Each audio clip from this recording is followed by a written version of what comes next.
I chose to do my ethical dilemma on a client that we will call John Smith, or Mr. Smith. So his initial assessment, my field instructor and I came up with the fact he is a 52-year-old white male.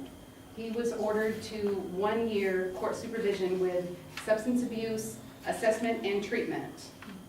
And his criminal act that he did when, in order to get him put on court supervision, he was in a nursing home, and he was under the influence of alcohol. He had left the nursing home for a short period of time, a few hours, came back completely drunk, got belligerent, and had an attitude with the nurses.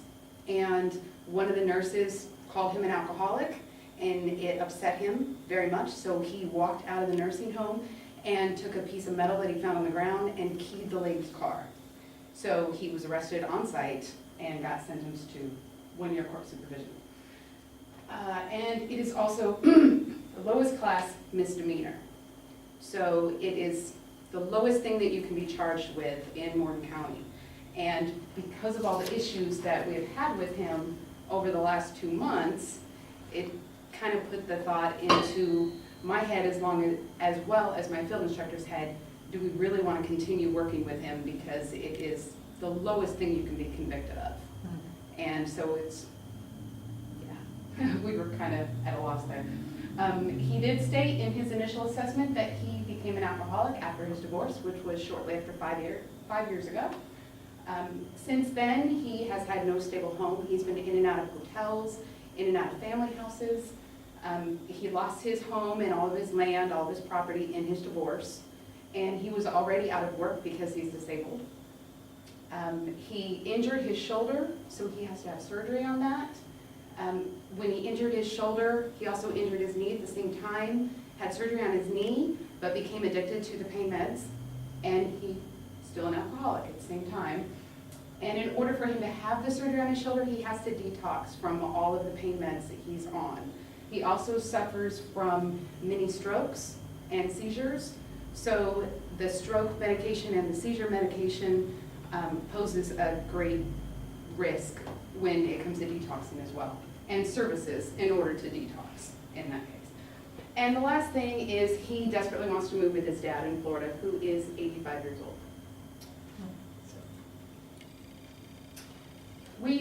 Jackie, my field instructor, her and I were discussing this, and through everything that we've dealt with Mr. Smith, the question arose of what is his capability of doing all the legwork for his detox and substance abuse treatment on his own. Because of, well, this question came to light because we looked at everything, all the negative aspects since we have seen him. And he missed numerous appointments, he continued drinking. We told him numerous times how dangerous it was to mix the alcohol with his medication. And he would admit in the office, yes, I know it's difficult, I know it's dangerous, I know I shouldn't do it, I'm not going to do it anymore. And we find out a week or two later that he was still drunk. On 2 different occasions, he did come into the office under the influence. He was not legally drunk. One occasion he blew .056, and .08 is the legal limit. The second occasion he blew .062. So he was in violation of his probation because he came into the office under the influence, whether he was legally intoxicated or not. Another issue is because of his strokes. Wells Center would not detox him. Gateway will not detox him. And so we had to go outside of Morgan County in order to find a facility that would be comfortable enough to detox him with all of his medications that he must take to avoid strokes and seizures. Also, his personal doctor refused to see him anymore because of his attitude. On one occasion, the doctor stated that Mr. Smith came into his office and he didn't like what his doctor was telling him. So Mr. Smith told him, and I quote, "Butt out of my life." And so the doctor said, "Okay, that's it, I will." So he butted out of his life, and he refused to give him any recommendation to go into a detox facility. And in order to go into a detox facility, you have to have a doctor's recommendation. So that was another issue. And the two different places that he did have to live, one was a friend, one was a family member. He was consistently intoxicated at their house, and they all have children, and they kicked him out of their house. He was offered the men's shelter, but you're not allowed to be intoxicated when you're there. So he kept refusing housing at the men's shelter. So we came to the conclusion, Jackie and I did, that we needed to be the ones to do the legwork for him. There was pretty much no way that he was going to initiate the process himself. And then the question arose, when it came to him leaving for Florida, should we, that ethical dilemma that we came up with is, should we offer him treatment or effective treatment? And the way that I see that is effective treatment, in my mind, would be a facility that I'm well aware of, that I have done the research on, and their statistics in the sense of successfully completing detox are high. We did research on the detox facilities in Florida, in the specific area that he wants to move to, and their statistics compared to the ones in central Illinois are much lower for the successful detox. So we started thinking, okay, do we want him off our hands so we don't have to deal with his problems anymore? Because he did, he did take up a lot of our time, a lot. Almost every day, it was another phone call of something happening with him. So it was either send him to Florida and just pray that he gets into a detox place there and can do his substance abuse treatment and allow the transfer to go through, or make him stay in Illinois and complete the detox and the substance abuse treatment and complete all of that part of his court supervision order before he's allowed to transfer to Florida. And then another one that we came up with is, well, in the end, we decided that if he was able to leave for Florida without doing any form of treatment here first, then there was the fear that he would just be drunk even more often and fall into a deeper state of alcoholism. And that would go against his welfare. So that's the route we chose to take, was to keep him out here, not allow the transfer to Florida to go through, and get him into detox and then into a substance abuse treatment program before his transfer could go through. The National Association of Social Workers Code of Ethics that came to my mind when I dealt with this case was social justice, and specifically Mr. Smith's oppression. The fact that he's been divorced for over 5 years, he's lonely, he doesn't feel that he has anyone on his side, and even though he consistently blames everyone else for his problems, that's still not a reason to not help him, you know. And so also his decision-making issues. He really couldn't make a decision for a very long time. He finally has, though, by the way, so that's great. Also, dignity and worth of the person. Every time he came into the office, I would encourage him to get clean, to stay clean, to be healthy, and I also wanted to ensure that it was his choice that he did this. And even though the court ordered him to do it, it would have to be up to him if he was going to actually complete it, and complete it successfully. So, and then also competence came into play when we reached out to the other counties and researched their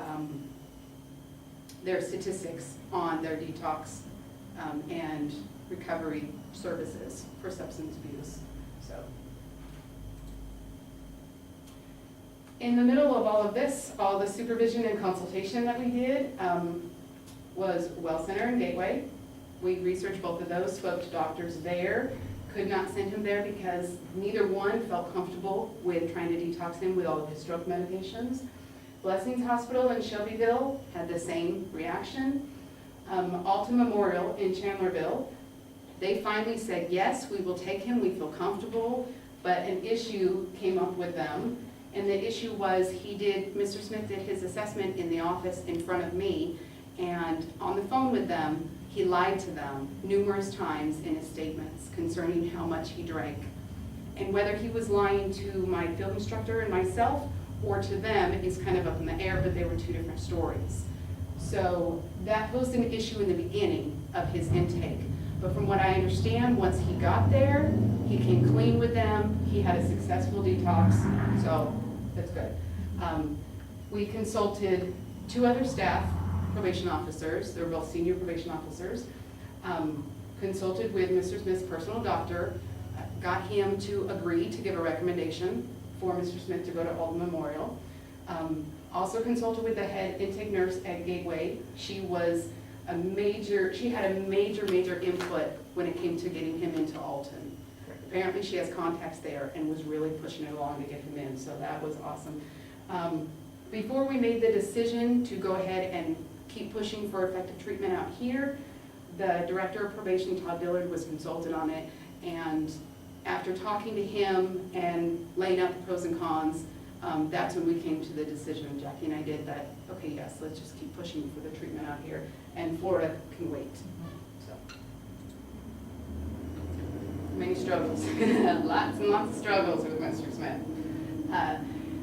As of this morning, he still blames others for his problems from the phone call that I overheard this morning.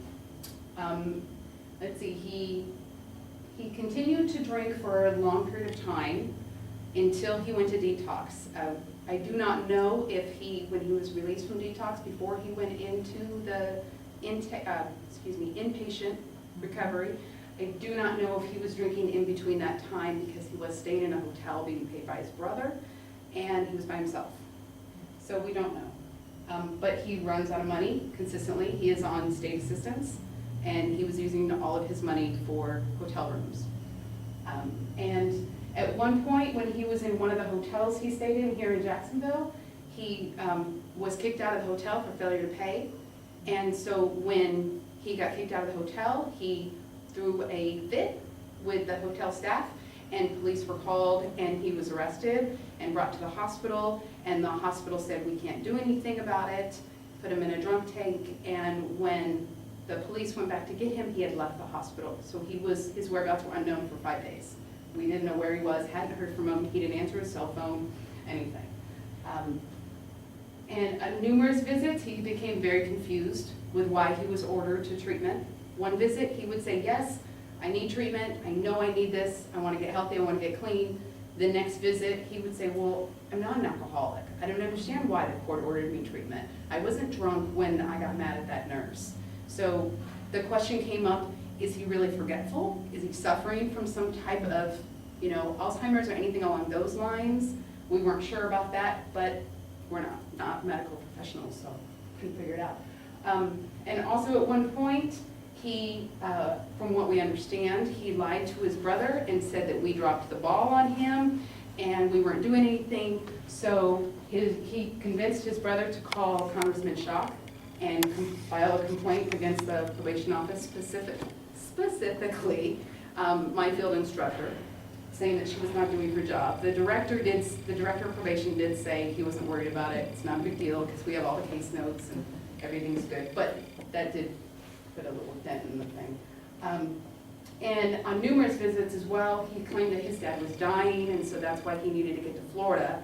But yet we spoke to different family members, and they all said that the father has had cancer for a number of years, has been in remission, and he's not dying anytime soon. He's perfectly fine. So we figured that Mr. Smith was saying things to try to get himself to be able to be transferred, and we believe that he was very scared of treatment, and that's why we had so many issues with him. And then success, yay! He got a bed at Alton Memorial, and once he got out of Alton, he was able to have housing paid for by his brother at the hotel, and it was a week without issues. It was a calm week at the probation office. It really was. It was very nice. And the aftermath. All the things that we had to think about when it came to Mr. Smith. His detox was successful, yet the day that it was successful, that he was released, he called our office and he informed us that he was told the night before that he was being released, when in fact he was told 2 days prior when he was going to be released. He did not secure a ride, so he told my instructor on the phone that he was going to walk from Chandlerville to Springfield to Gateway, and he was out the door for probably 10-15 minutes, and one of the nurses went back and got him, and the social work department at Alta Memorial put money together, got him a bus ticket, and brought him back to Jacksonville. And so he stayed in Jacksonville for a week until he got into a treatment center.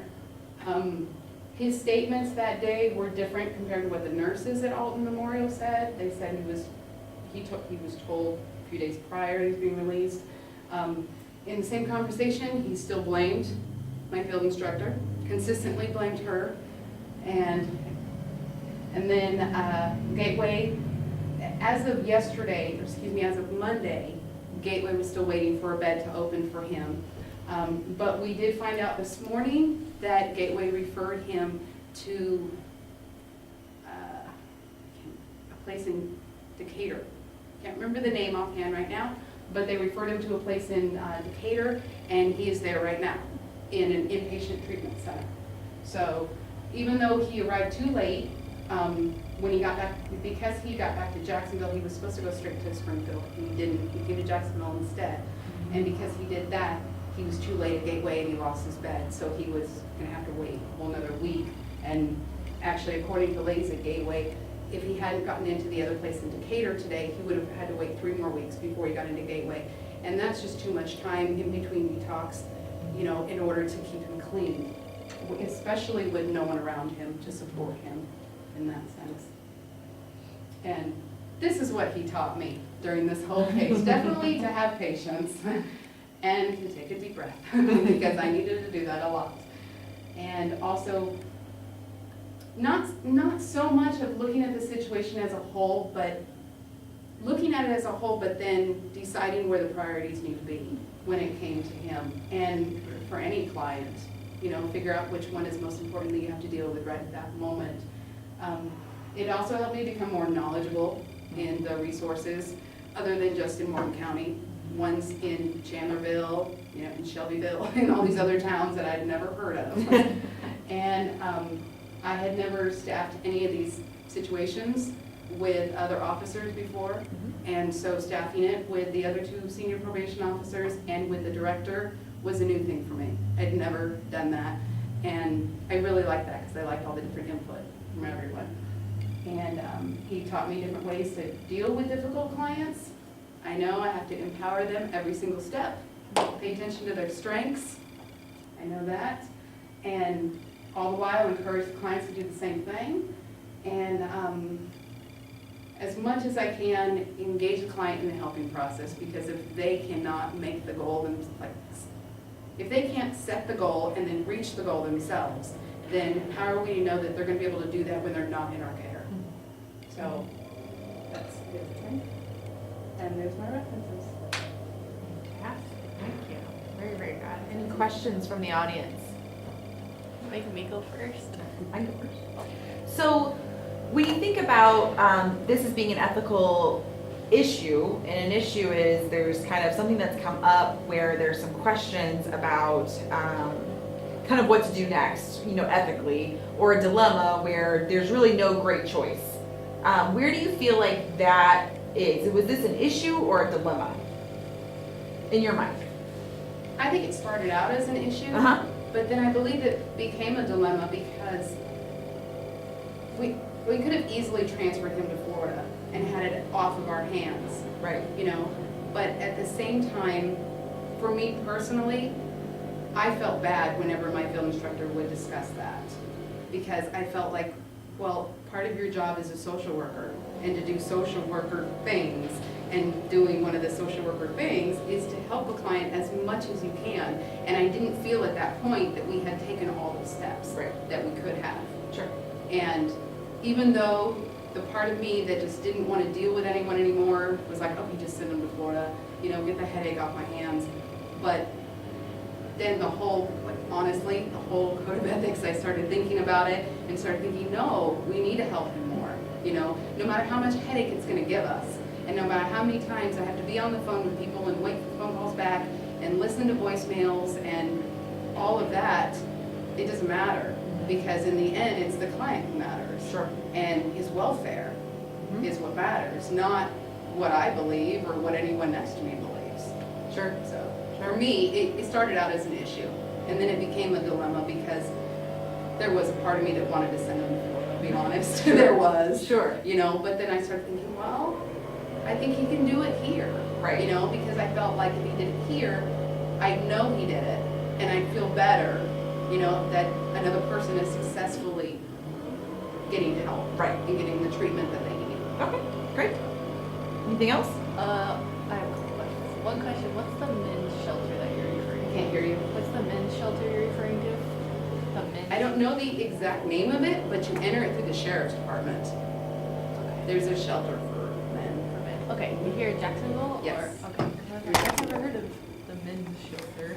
I think there's an official name for it, but I've never heard Okay, anyone so it's call not it like an a official homeless name. shelter, right? It's something different. No, it is a homeless Oh, shelter. it's New Directions then. Oh, Is that? well, thank you. okay, I didn't know the okay. name of it. So I was like, I don't think that's just the men's shelter, but maybe there's something else I've never heard of. So I was curious what that was.